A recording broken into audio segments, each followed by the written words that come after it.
महाभारत के कथा से एक अंश उठाकर आपको बताती हूँ कि आत्ममुग्धता, आत्म प्रशंसा के बारे में भगवान श्री कृष्ण ने क्या कहा था। जब अर्जुन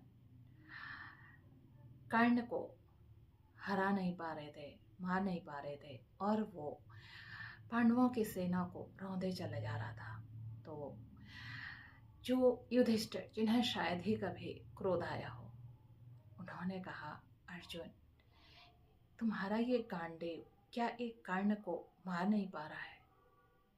और अर्जुन को बड़ा क्रोध आया। अर्जुन ने प्रतिज्ञा की थी कि जब भी कोई मेरे गांडीव के लिए कुछ बोलेगा मैं उसे मार दूंगा। अब लेकिन यहाँ पर बड़े भाई हैं जो पिता के समान होते हैं, अब मैं क्या करूं, बड़े असमंजस में पड़ गए।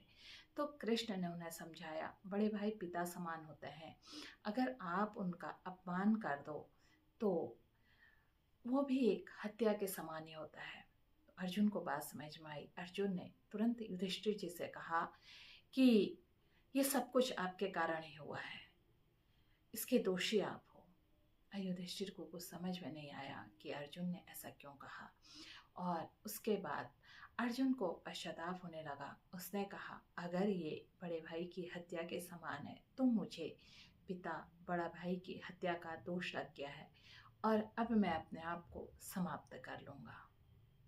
ये कहते ही फिर श्री कृष्ण ने कहा कि जब हम अपने प्रशंसा आत्ममुक्तता में खो जाएं तो समझो कि हमारी आत्महत्या हो जाती है, हत्या हो जाती है।